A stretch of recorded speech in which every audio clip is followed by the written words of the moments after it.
What if the moment never happened? What if the sentence that cracked the air, the laugh that slipped like a blade beneath soft words, had never left her lips? No joke, no glance, no offense to spark the silent reckoning. It would have been just another broadcast. A carefully choreographed exchange of ideas, each line polished, each smile curated. Nothing to disturb the rhythm, nothing to leave behind a tremor in the chest. Jasmine Crockett would have walked onto the stage with the same fire, the same calculated charm. Kash Patel would have remained the still, unreadable presence at her side. The lights would have shone the same way, the audience would have clapped in all the right places, and the cameras would have rolled, capturing another night of well-performed certainty. No silence thick enough to drown a room, no father rising in quiet protest, no moment where laughter died and truth took its place. Instead, it would have been smooth, clean, unmemorable. But here's the thing about moments that don't happen. They don't cause pain, but they don't open eyes either. And in the space where nothing is said, no one is held accountable. No one learns the weight of their words when no one ever feels them land. So this is not a story about confrontation. It's a story about its absence. A reimagined room where the line was never crossed. And because of that, nothing was truly revealed. The show went on.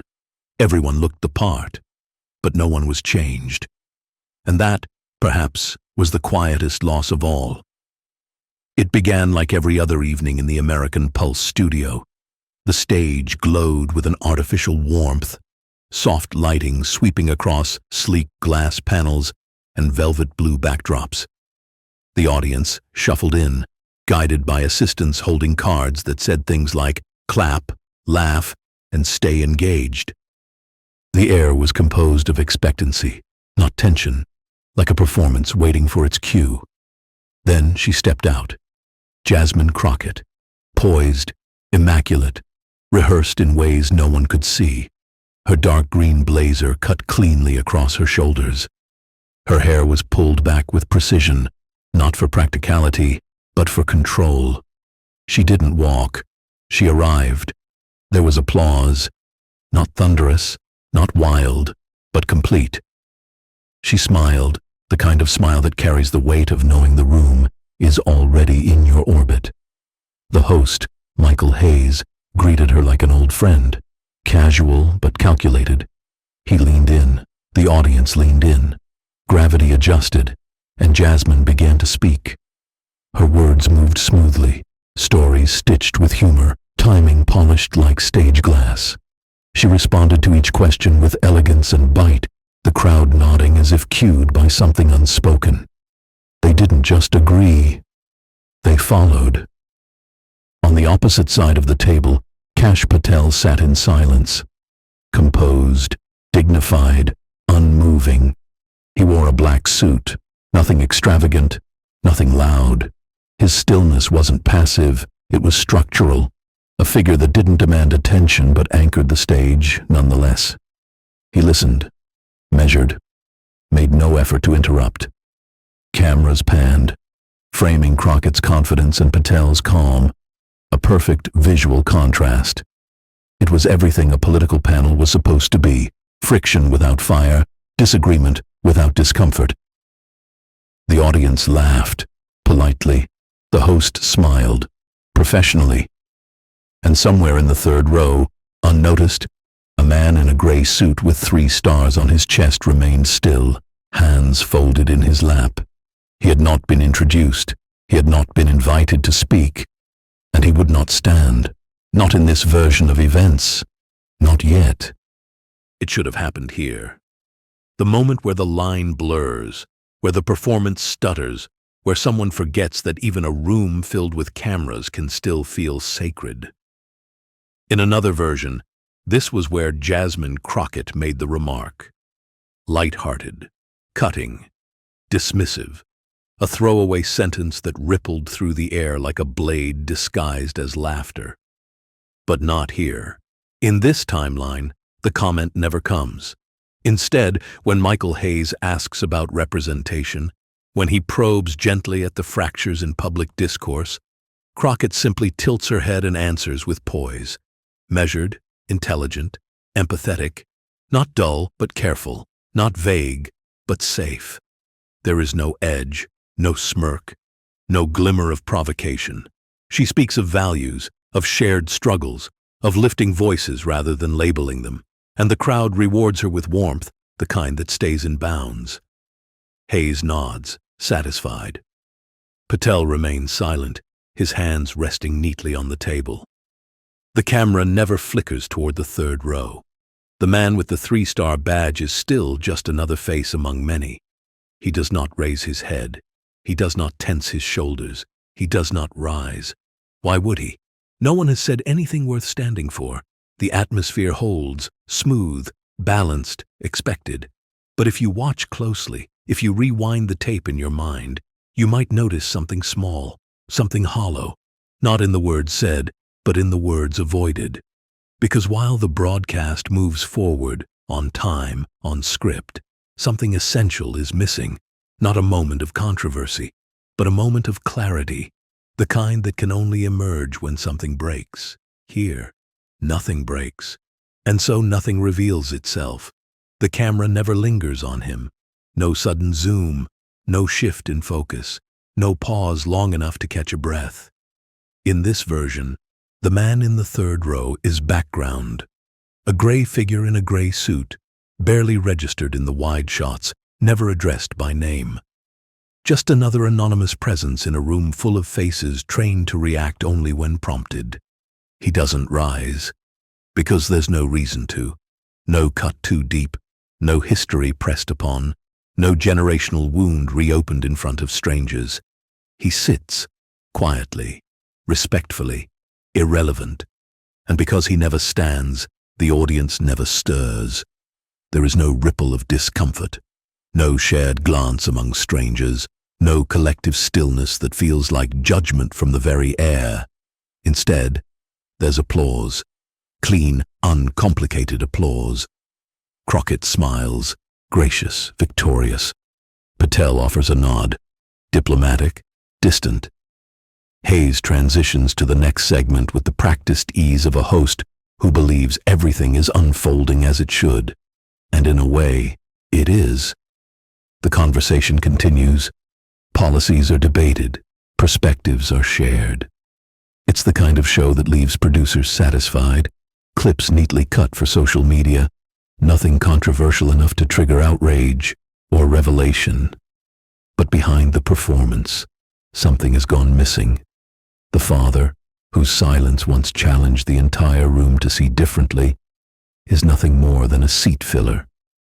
His presence doesn't hold weight because nothing ever forced anyone to carry it. There's no stillness sharper than sound, no moment where Crockett falters, realizing her words have collided with something older, deeper, human. Instead, she continues, brilliant, unshaken, untouched. And as the segment draws to a close, the applause returns, perfectly timed. But this time, if you're really listening, not to the sound, but to the silence behind it, you might hear something else. The absence of a reckoning, the opportunity that stayed seated. When the cameras cut, nothing lingers. No whispered conversations in the hallway, no flustered glances from the crew. No viral moment waiting to be clipped, reposted, dissected. Just another wrap. Jasmine Crockett steps off the stage like a champion, stepping out of a ring that never struck back. Her blazer still crisp, her voice still calm, her certainty unshaken. She shares a handshake with the host, accepts a compliment or two from producers, and disappears into the quiet murmur of a satisfied green room. Kash Patel exits without ceremony. He nods politely, doesn't linger. His father follows behind, unnoticed. No headlines to precede him. No reactions to echo behind him. The badge with 3 stars glints briefly under the hallway lights, then vanishes beneath the collar of his coat. And that is the end of it. No moment to reflect on. No pain surfaced, no truth exposed. Just another evening of discourse as performance, insight as choreography. It was flawless, but something about that flawlessness leaves a residue. It's not that anyone said the wrong thing. It's that no one said anything that could make someone stop. No narrative to confront. No ego punctured. No audience member whispering, "Did you feel that?" on the ride home. Nothing that demands reflection. And without reflection, there is no shift, no ripple, no reason to tell this story again. The cost isn't paid in backlash or regret.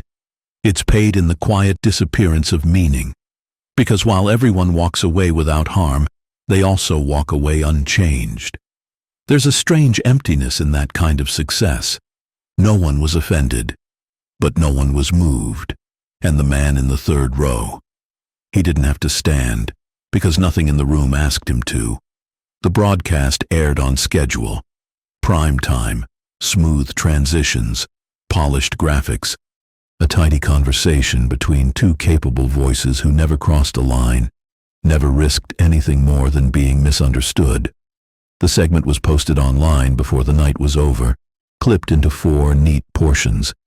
Polarization and policy, the role of media, public trust, and leadership in divided times.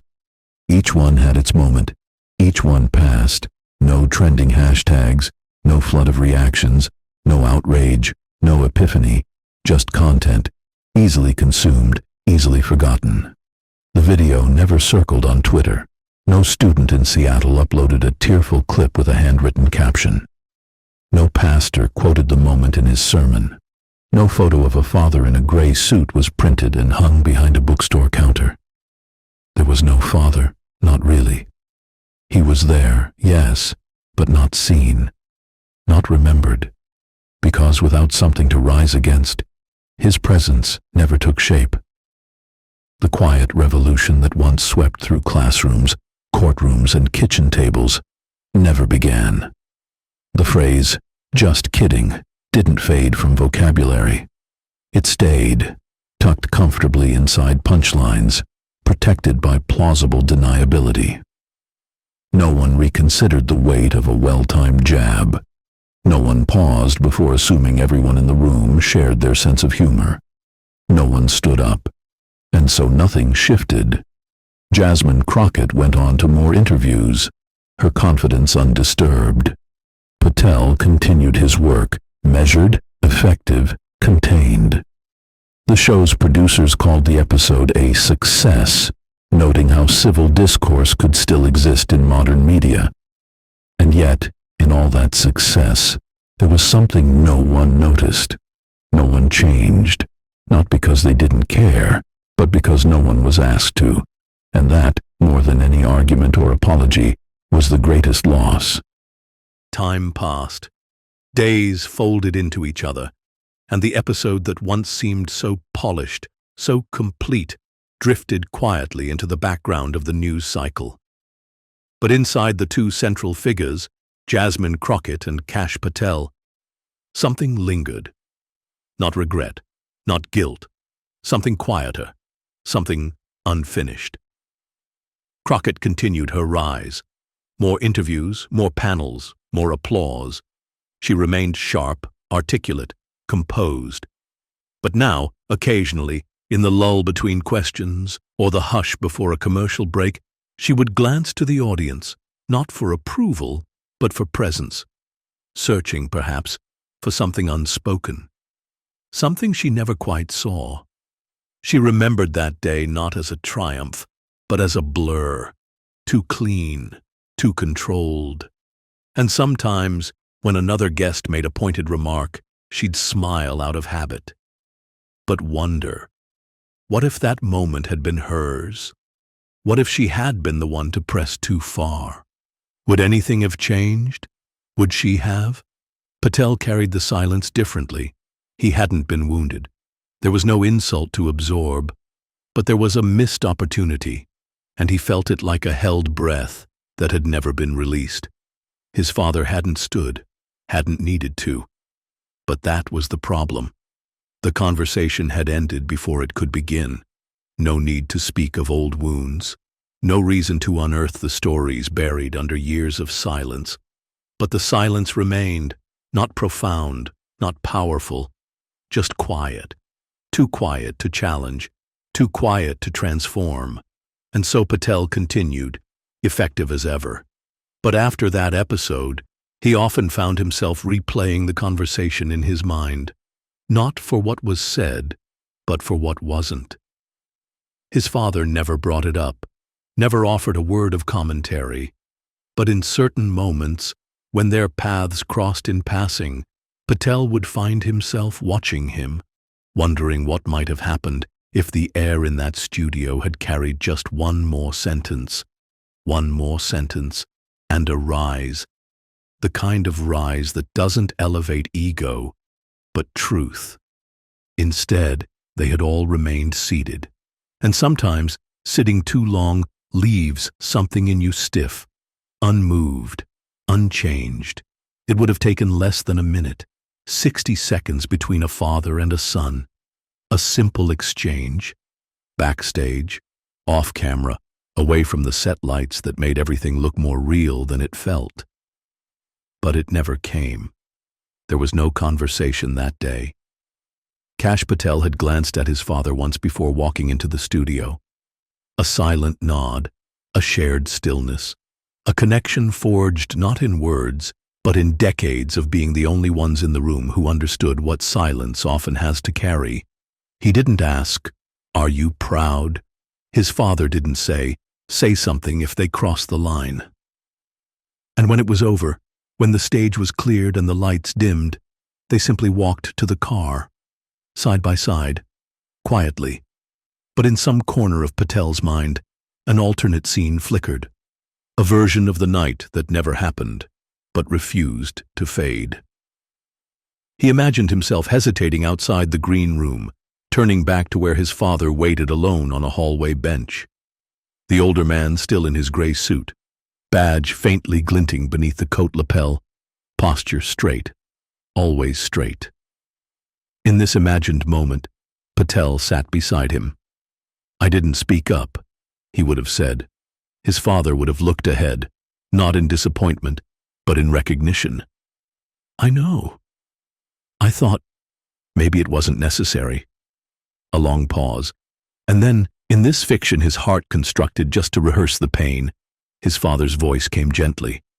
"Sometimes silence is grace. Sometimes it's just delay." The sentence never came. The talk never happened. But the weight of it did. It hovered in Patel's memory like a story with no ending, like a lesson half learned. He hadn't done anything wrong.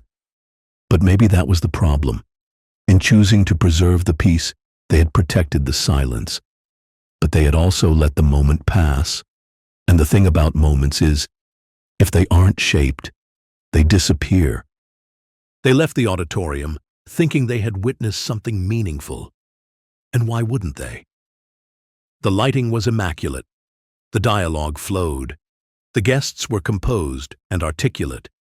There were no gaffes, no shouting matches, no walkouts.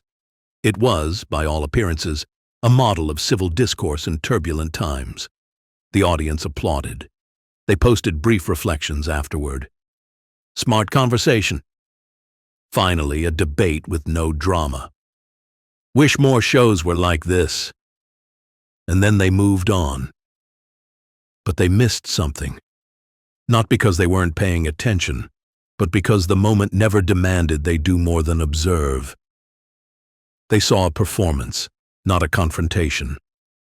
They heard answers, not questions. They never noticed the man in the third row. He didn't stand. He didn't shift. He didn't command the room with silence. He simply blended into the crowd, never placed into focus, never invited to become anything more than a seat holder. Had they seen him? Had there been a moment sharp enough to require his presence? They might have felt it. That strange, uneasy quiet that wraps around a room when truth, uninvited, takes its place anyway. But without that ignition, nothing burned. And without fire, No one thought to look for the smoke. Outside that auditorium, the world continued on its familiar rhythm. In classrooms, jokes still passed as truth. In boardrooms, assumptions went unchallenged.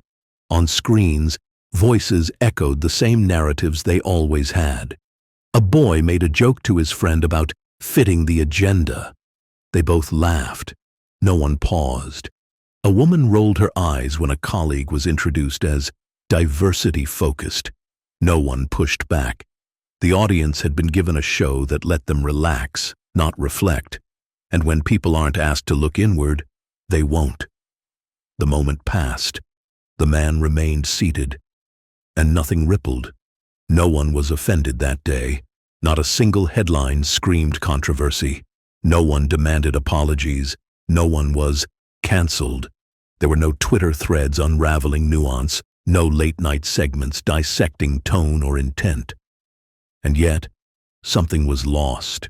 Not in what was said, but in what was never provoked.